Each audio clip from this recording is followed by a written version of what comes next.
બ્રૂડ chamber છે, બ્રૂડ બતાવું પછી.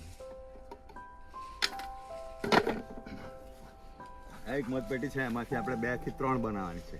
એમાં સેલ છે, બરાબર. એમાં 3 કુદરતી રીતે બનેલા 5-6 સેલ છે રાણીના. રાણી કોષ જેને કહેવામાં આવે છે. અને 2 થી 5 રાણી સુધી આપણે બનાવી શકશું. આમાંથી સેલ લઈને બીજામાંથી બ્રૂડ લેવા પડશે અને પછી બનાવો. આ જે પીસ આ જે છે ને પ્લાસ્ટિકનું એ ફીડર કહેવાય. જ્યારે આપણા ચોમાસામાં મધમાખીને કંઈ નહીં મળે બહાર, કે એકદમ ઠંડી હોય ને આપણે બહાર મતલબ મધુરસ નથી આવતો, જ્યારે એમાં ખાંડની ચાસણી તમે મૂકી શકો. એને જીવડાવી તો પડે, ભૂખે તો નહીં મારે. માં થોડી બળતરા જેવું થાય એટલે એ ડંખ નહીં મારે, હુમલો નહીં કરે એકદમ.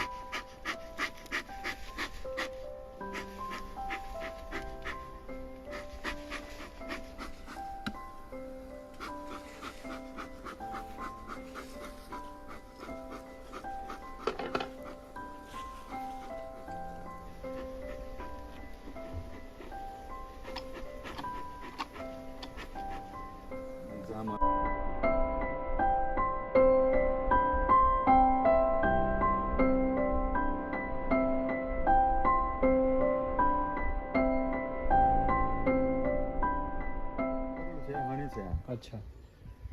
મેં સુપર નથી બનાવ્યું અહીંયા. સુપર મેં એટલા માટે નથી મૂકતો કે મેં રાણી નવી બનાવ્યા કરું અને બીજા ડિવિઝન મારીને હું પેટી. આ જે મધમાખી છે એટલી આપણી દેશી સાતપુડિયા મધમાખી કહી શકે. અચ્છા. એને સિરાના ઇન્ડિકા, ઇંગ્લિશમાં સિરાના ઇન્ડિકા બોલે. અચ્છા. આપણે ત્યાં અહીંયા લોકલમાં એના ભંવર મધ હોય કે. અચ્છા. સાતપુડિયા.